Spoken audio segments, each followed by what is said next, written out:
let it happen. You're full of life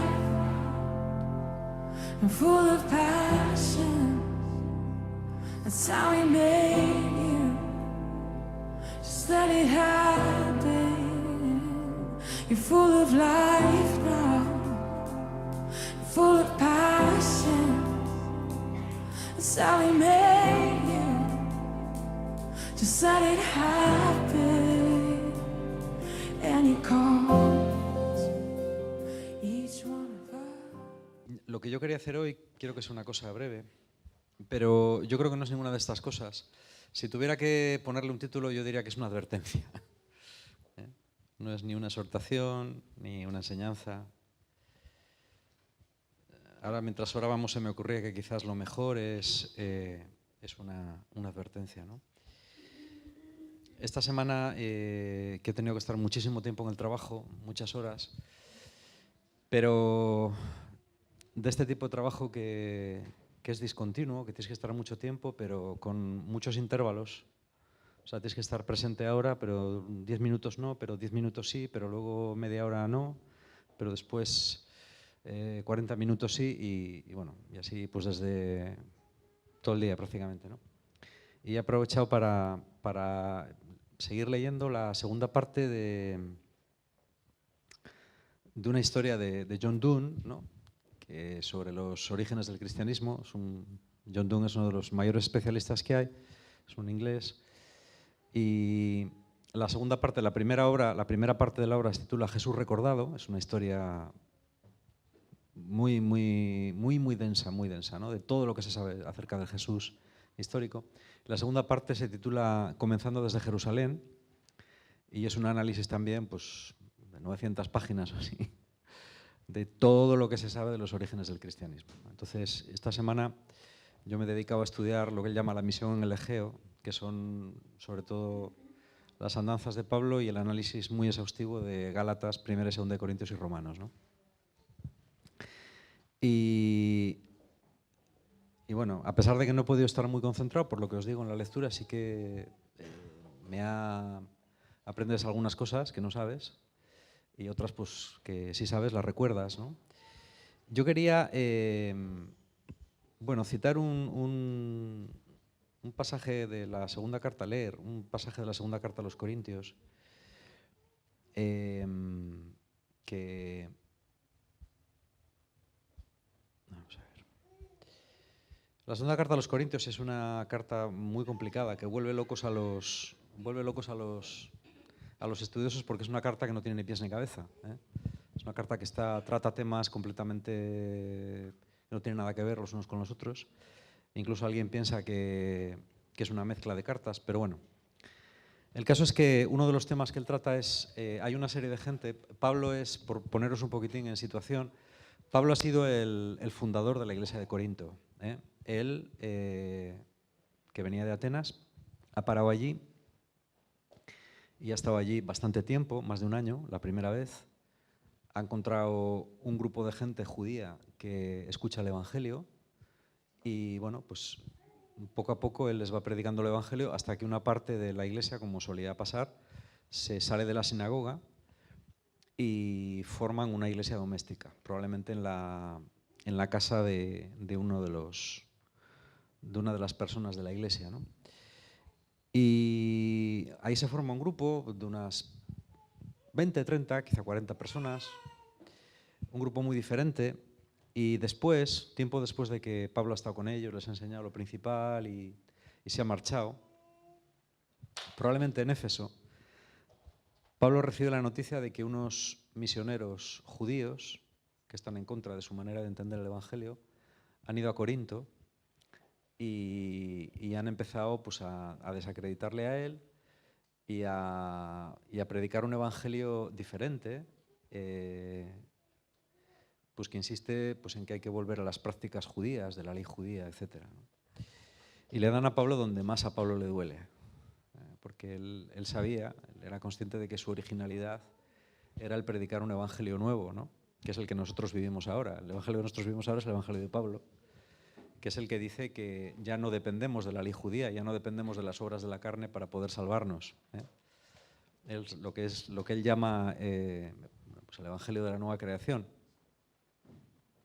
Entonces, él escribe esta carta a los Corintios, una carta muy, muy dolida. Hay quizás otra carta en medio que se ha perdido, la carta de las lágrimas, que se llama, y que posiblemente se ha perdido. Parece ser que los corintios le acusan quizás de haberse quedado con un dinero que no era de él y que iba destinado a la iglesia de Jerusalén, entonces eso a él le duele en el alma. Bueno, aquí en esta carta se mezcla todo, ¿no? Es una carta muy, muy pasional, incluso muy dura. Dice cosas durísimas, ¿no?, contra esos misioneros de Jerusalén que le están pisando su terreno y que están tocando a la gente a la que él tanto quería, ¿no? Entonces él hace una apología, la famosa apología de Pablo, que está en el capítulo 11. Y bueno, voy a leeros un trocito, ¿no? Dice: he viajado mucho y me he visto en peligros de ríos, en peligros de ladrones y en peligros entre mis paisanos y entre los extranjeros. También me he visto en peligros en la ciudad, en el campo y en el mar, y en peligros entre falsos hermanos. He pasado trabajos y dificultades, muchas veces me he quedado sin dormir. He sufrido hambre y sed, muchas veces no he comido. He sufrido por el frío y por la falta de ropa. Además de estas y otras cosas, cada día pesa sobre mí la preocupación por todas las iglesias. Si alguien enferma, también yo enfermo. Y si alguien cae, alguno... Y si hacen caer a alguno, yo me indigno. Él habla de que le han azotado, de que le han pegado, de que ha estado a punto de morir, de que ha estado encarcelado. Bueno, y es verdad, es decir, parece ser que él en Éfeso lo pasó fatal, estuvieron a punto de morir, ¿no? En Éfeso se debió montar una mucho más gorda de la que el libro de los Hechos nos narra. En Lucas normalmente los pasajes duros y difíciles por los que pasan los protagonistas tiende a suavizarlos bastante. Y las movidas entre ellos también. Pero luego, pues bueno, si uno investiga un poco se da cuenta de que debieron ser situaciones tremendas, tremendas, de un peligro muy grande, ¿no? Bueno, y él al final acaba diciendo que su vida ha sido muy dura. Realmente, y la vida de Pablo, si uno la estudia, es una vida realmente dura, realmente difícil. Y que termina, bueno, pues con el martirio, termina con la muerte. John Donne dice una cosa que a mí me llama mucho la atención, porque es una cosa que antes de leerla en él yo ya la había pensado. Y es que Pablo hace muchísimo hincapié en dos cosas. Pablo hace mucho hincapié en el Evangelio del perdón y de la misericordia, lo que él llama el Evangelio de la buena noticia, que es, bueno, la buena noticia del Evangelio, mejor dicho, que sale o que viene por la oferta que Dios hace del perdón a todos los hombres. Esto no es original suyo, pero él insiste mucho en ello, y que esa oferta de perdón es gratuita. Ese es uno de los temas fundamentales que se encuentra tanto en Gálatas como en Romanos, ¿vale? Y por consiguiente tiene una movida muy fuerte siempre, tanto en Gálatas como es una buena parte también de la carta a los romanos. Más de la mitad de la carta a los romanos se la pasa hablando de los judíos, y en Roma no había judíos. Bueno, probablemente en la iglesia de Roma el tema judío les daba igual, porque probablemente no había muchos judíos en la iglesia de Roma. Sin embargo, tanto en Corintios como en Gálatas como en Romanos, Pablo está continuamente polemizando con un sector de la iglesia judío-cristiana. ¿Por qué? Porque es un sector que sigue insistiendo en las obras, en que hay que cumplir la ley. Que la ley es fundamental, que la ley es la que salva, ¿no? Y los pasajes más paulinos de Pablo es cuando él insiste que es Cristo quien salva, que las obras son una consecuencia de la salvación, pero no son las que producen la salvación, ¿vale? Ese es un aspecto muy importante en la teología de Pablo, ¿no? El segundo aspecto, que es muy importante, y es el que quería tocar yo hoy un poco más, es la teología de la cruz. Y curiosamente, así como el tema de las obras y de la gracia se ha hablado muchísimo en Pablo, de la teología de la cruz se habla muy poco. Y no es casual. Él llega a decir en un momento, no recuerdo cuál es la cita, creo que está también en 2 Corintios, él dice: porque yo entre vosotros di los dos ejemplos de lo que tiene que ser un apóstol, ¿no? Por un lado, el poder a la hora de predicar el Evangelio, y por otro lado, la paciencia en los sufrimientos. Estas dos cosas. Y encaja muy bien en lo que es la teología de la cruz. que es un tema muy interesante en Pablo y que no se desarrolla tanto. Yo escucho muy pocas predicaciones sobre esto en mi vida. De la gracia, yo que sé cuántas, sobre todo en ciertos medios evangélicos, no se habla de otra cosa. De la cruz, muy poco. Sin embargo, para Pablo, estos dos temas son cruciales y uno se apoya en el otro. Y Pablo, en su propia vida, tenía mucho testimonio de las dos, porque la vida de Pablo fue una vida muy victoriosa y muy desastrosa. O sea, muy desastrosa desde el punto de vista personal. Él es un hombre que tuvo muchísimos problemas y pasó sufrimientos incontables. Es decir, no solo porque él lo diga, sino porque es verdad que los pasó. Que al final terminan, bueno, pues con el martirio en Roma, pues unos 10 años o 11 años después de escribir la carta a los romanos, ¿no? Que es del año 51 por ahí. Bueno, ¿qué es lo que quería decir yo con esto? Mirad, yo quería compartir una reflexión muy sencilla. No sé si es muy para animar o no, pero me da igual.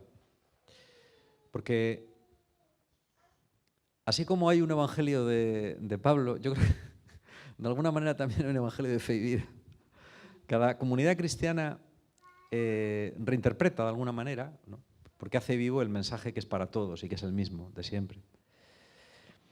Y bueno, pues el carisma de cada iglesia, el carisma de cada comunidad o de cada movimiento, de cada cosa, es un poco dar su versión del evangelio, que no es descubrir nada nuevo, porque aquí ya está todo descubierto y por más que quieras, siempre hay alguien que lo que tú has dicho ya lo ha dicho antes, ¿no?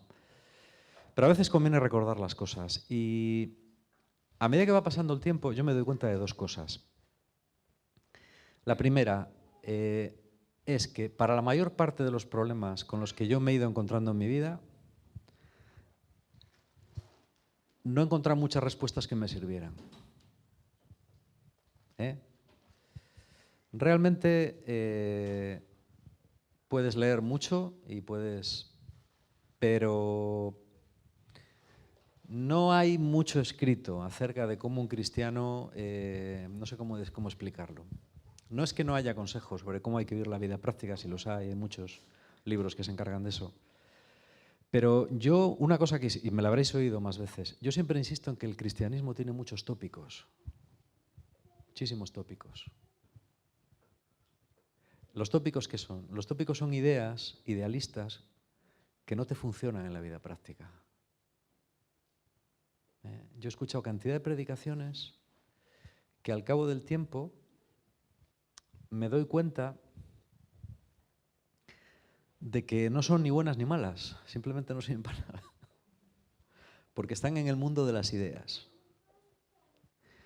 Yo creo que hay una buena parte de la teología cristiana, de la iglesia cristiana.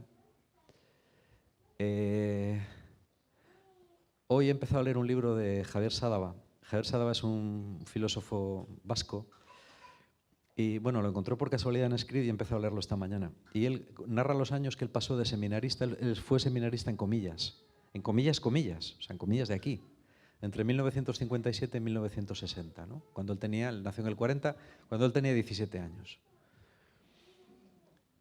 En comillas, en esa época, llegó a haber 4.000 seminaristas. En comillas, comillas.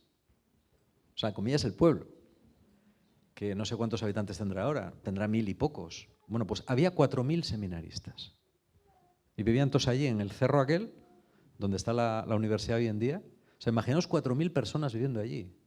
O sea, aquello era bueno, tenían panadería, tenían herrería, tenían taller, tenían de todo. Era como una ciudad aparte, ¿no? Y una cosa que él dice, que me hace mucha gracia, dice, allí se vivía en un mundo irreal. Dice, vivíamos en un mundo que no existía en ninguna parte más que allí. Dice, por ejemplo, había un profesor que nos decía, a las mujeres, dice, era un mundo de hombres, 4.000 hombres viviendo juntos, no había mujeres. Y nos decía un profesor, a las mujeres tenéis que mirarlas como si fueran ánimas del purgatorio cuando veáis una. O sea, las mujeres como si fueran ánimas del purgatorio. Yo no sé cómo es un animal purgatorio. Pero... Y me hace gracia porque él decía, era todo irreal. No tenía nada que ver con la realidad. Ni con la vida, ni con el mundo real. Vivíamos allí. En los mundos de Yuppie, con cosas teóricas, con ideas teóricas, hablando latín, un idioma que no hablaba nadie ya. Bueno, pues en los mundos de Yupi. Y yo pensaba, ¿no? Es que el cristianismo tiene mucho de eso. ¿Cuántos libros, cuántas historias, cuántas predicaciones nos han escrito que al final son como los mundos de Yupi, ¿no? Dices, ¿y a mí esto para mi vida cotidiana de qué me sirve? ¿Qué es esto, no? Y sin embargo, a mí me gusta mucho leer a Pablo, ¿no? Porque aunque a veces te choque la manera de escribir que él tiene, a mí me parece que él plantea cosas muy reales. O sea, Pablo se podrá decir muchas cosas, pero Pablo es una persona con los pies en la tierra y que sabe de lo que habla. Cuando Pablo habla de la cruz, sabe lo que es la cruz. Cuando Pablo habla de la gloria de Dios, sabe lo que es la gloria de Dios. Cuando Pablo habla del reino de Dios, sabe que es el reino de Dios. Y cuando Pablo habla de evangelizar, sabe lo que es evangelizar.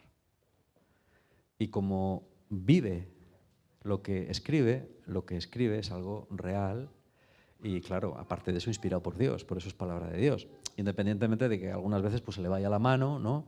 Y ponga algunos a caldo y, bueno, no sé, cosas de su carácter que también, bueno, pues quedan ahí transcritos en el texto, ¿no? Lo que yo puedo compartiros es esto. Hay una parte del Evangelio que no es muy popular y que casi nunca se habla de ella. Y es una parte que nos confronta muy seriamente, ¿no? Yo a lo largo del tiempo me voy dando cuenta por mí mismo y por los demás. Cuando hablas con mucha gente y hablas pues, de la vida cristiana, pues yo que sé con cuánta gente he hablado, ¿no? Cientos de personas en mi vida, en los últimos 40 años, ¿no? ¿A cuánta gente le habré predicado el Evangelio, ¿no? ¿A cuánta gente le habré escuchado sus problemas, sus dificultades? Y luego también te ves a ti mismo, ¿no? Las incoherencias que tienes, los miedos que tienes, cómo intentas manipular a Dios, ¿no? Yo lo que veo es que la mayor parte de la gente no se toma el Evangelio en serio, o no nos tomamos el Evangelio en serio. La mayor parte de la gente jugamos con el Evangelio, calculamos, ¿no? Normalmente estamos en una relación de a ver qué tengo que dar y a ver qué puedo sacar, ¿no? Y siempre estás, bueno, ahora doy un poco, ahora voy a ver si saco otro poco. Y mucha gente abandona. Muchísima gente abandona. El 90% de la gente que tiene relación con el Evangelio lo abandona. Digo que lo abandona existencialmente. A mí si tú sigues teniendo una relación con Dios de mira a mí no me toques, yo eso lo llamo abandonar, ¿eh? No es que sea muy radical, es que me parece que no es vivir en la verdad. Porque Dios es muy radical. Una cosa de la que me doy cuenta es de que el Evangelio es muy radical. Es algo que voy viendo a medida que me voy haciendo más mayor, ¿no? Es que el Evangelio es realmente radical. No puedes calcular con él. Porque llega un momento, yo no sé si eso ha pasado, que no lo entiendes. No entiendes cómo funciona. El padre Marcelino Iragui decía siempre que cuanto más avanzas en el camino de Dios, menos entiendes a Dios. Dice, Dios es incomprensible. Si te parece que vas entendiendo la dinámica, mal asunto, no vas bien. Ya llegará un momento en el que no entenderás nada, ¿no? Y a los que hayáis llegado ahí, me entendréis. Los que no hayáis llegado ahí, pasar de lo que digo ya... Pero bueno, recordarlo para que cuando os llegue... Pero ya sabréis a lo que me refiero. Lo que creo importante y lo que yo saco de... Bueno, lo que he sacado estos días de la lectura de Dune, ¿no? Es... realmente como un cristiano ejemplar, como Pablo, aunque sea un pecador por otro lado, pero como un cristiano ejemplar vive el Evangelio y lo vive integralmente, sin cálculos. O sea, si algo es Pablo, es alguien que ha entregado su vida a Dios. Yo no sé la experiencia que él tuvo. Lucas habla de la caída del caballo, él no habla nunca de la caída del caballo en sus cartas, pero fuera la experiencia que tuvo, le marcó por toda la vida y su vida fue lo que fue por esa experiencia. Y no se ahorró nada. Pablo no se ahorró nada de su vida, ¿vale? La pregunta que yo me hago es, ¿cuántos de los que estamos aquí o de los que escucharán esta charla donde sea podremos hacer lo mismo, ¿no? Porque me doy cuenta de que al final, tanto en la iglesia como en las comunidades, la única gente que marca la diferencia es la gente que se entrega verdaderamente a Dios. No importa lo pecador que seas, ¿eh? O sea, porque yo creo que Dios ya sabe lo que somos. El propio Pablo dice, este tesoro lo llevamos en vasijas de barro, ¿no? Pero lo importante es entregarse sin cálculo. Ese decir, no, a ver, si yo recibo de ti menos de lo que te doy, entonces no me interesa. Si yo siento que estoy recibiendo menos de lo que yo creo que te doy, en tiempo, en dinero, en relaciones sociales, en amistades, entonces no me interesas. Y es que eso es muy lamentable. Eso es muy lamentable. Y yo me pregunto qué porcentaje del cristianismo en la historia, ¿no?, ha utilizado el Evangelio de Jesucristo para justificar o para promover cosas que son todo lo contrario al Evangelio. El dominio, el control sobre las personas, los privilegios, las castas, el poder. ¿Vale? Y todo eso es completamente espúreo. De eso no va a quedar nada. En la nueva creación, vamos, todo eso va a quedar achicharrado. Solamente va a quedar el amor y solamente va a quedar la entrega. Pablo dice que nuestra obra pasará por el fuego. Y el fuego probará sobre qué edificó cada uno. Si edificó sobre qué. Entonces, a mí me parece que es muy importante que tengamos en cuenta esto, ¿no? Porque al final yo creo que no es tan esencial lo que conseguimos en la vida. ¿El éxito cristiano qué es? ¿Qué es el éxito cristiano? A mí me resulta difícil definirlo, yo no sé muy bien qué es. ¿Tener un movimiento de 2 millones de personas es tener éxito? A los ojos del mundo sí, sin duda. Pero a los ojos de Dios no sé. El éxito de Pablo, el éxito de una vida tan entregada, exactamente cuál fue. Pues unas pocas comunidades, una en Tesalónica, otra en Filipos, en Atenas ninguna, una en Corinto, otra en Éfeso, otra en algunas iglesias de Galacia y en la Odisea, que están más o menos al lado, quizá en Troas otra. En total, ¿cuánta gente? 300. Quizá no llegase. Quizá no llegase. Pero Pablo se convirtió en San Pablo.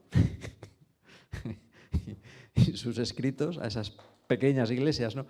Yo cuando leí el libro de Dune, es que tú, por ejemplo, lees primera carta a los Corintios, ¿no? La primera carta a los Corintios, o la carta a los romanos, madre mía. No se ha escrito de la carta a los romanos, ¿no? ¿Te imaginas la carta a los romanos? ¿Te imaginas la iglesia de Corinto, ¿no?, como algo, yo qué sé, el ferial lleno de gente? La iglesia de Corinto era más pequeña que esta, mucho más, probablemente. Era más pequeña que Fibida. Eran 20 o 30 personas que se juntaban en una casa. Y que, vamos, no hay por dónde cogerlos. No hay por dónde cogerlos, literalmente. Probablemente si nosotros tuviéramos relación con ellos, nos parecerían unos cristianos lamentables. Es decir, estos son unos impresentables absolutos. Nosotros mismos podemos darle sopas con onda. Puede ser. Y la carta a los Corintios es una carta escrita a esa gente, con sus problemas y con sus movidas. ¿Vale? Y es una carta a los Corintios, a esa iglesia. Y la carta a los romanos, pues es una carta a otra iglesia, con sus historias y con sus tal, ¿no? Y cuando lees esas cartas desde esta perspectiva, te cambia mucho la idea. O sea, lo ves todo como mucho más real, ¿no? Ya no ves la carta a los Corintios con letras de oro, ¿no? ¡Wow! Vaya, voy a ponerme aquí, a ver. La paz de nuestro Señor esté con vosotros. A ver, ¿qué quiere decir aquí? La paz de nuestro Señor. Bueno, no sé si entiendes a lo que me refiero. En definitiva, Yo creo que hay poca gente que esté dispuesta a dar sin cálculo, hay poca gente que esté dispuesta a ser corregida y hay poca gente dispuesta a, como le decía Jesús a Pedro, ¿no?, a ser llevado por donde tú no quieres, es decir, a perder el control de tu vida y a verte en situaciones muy difíciles. Yo me imagino que sentiría Pablo naufragado, agarrado un madero 2 días y 2 noches en el mar Egeo, ¿no? ¿Pero esto qué es? ¿Cómo he acabado yo aquí? ¿Vale? O después de que te hayan dado una paliza encerrado en la cárcel de Éfeso, ¿no? Esto es para plantarte y decir, pero vamos a ver, vamos a rebobinar. ¿Cómo he acabado yo aquí? ¿Qué he hecho yo de mi vida? ¿Vale? Y seguro que se lo planteo, seguramente. Pero eso no le impidió seguir hasta que ya una vez ya se lo cargaron y ya se acabó. Terminó la historia de Pablo. No sabemos cuántos años tendría, pero así fue.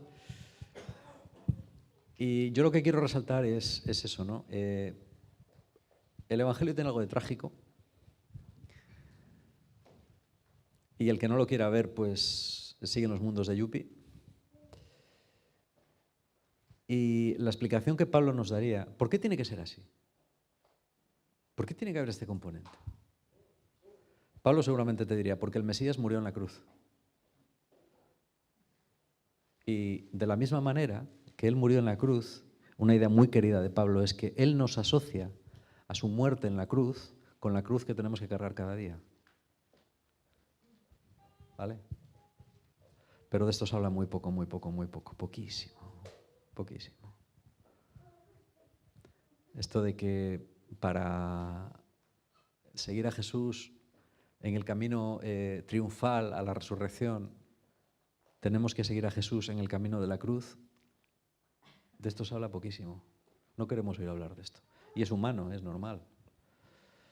Queremos el evangelio del poder, de los dones, de la gloria, de la riqueza, de las bendiciones. El Señor me bendijo, el Señor me dio un trabajo, el Señor me dio un coche, el Señor me dio un novio, el Señor me dio un hijo o media docena, el Señor me dio. Sí, eso está bien, es real. Pero yo he oído muy pocas predicaciones diciendo el Señor me pidió. Muy poco, ¿eh? Muy poca gente se gloria de la cruz de Cristo. Da la impresión de que nosotros, como quizá en los primeros cristianos, la cruz de Cristo sigue siendo una vergüenza. Todos queremos oír hablar de un Dios de poder. Pero nadie quiere hablar de un Dios de cruz. Nadie. Porque no es muy popular. Y últimamente, y termino con esto, tenemos otra tendencia. La psicología positiva, que a mí me gusta mucho, y a veces hablo de ella y está bien, está muy bien, pero es como un sustituto de la religión, ¿vale? Los sustitutos modernos de la religión son la psicología positiva, el fútbol y el nacionalismo.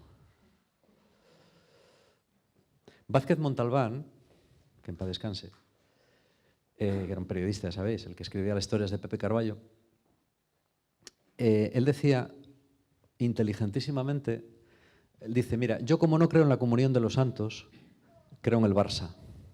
Es lo mismo. Es lo mismo. Los triunfos del Barça son para mí como la comunión de los santos.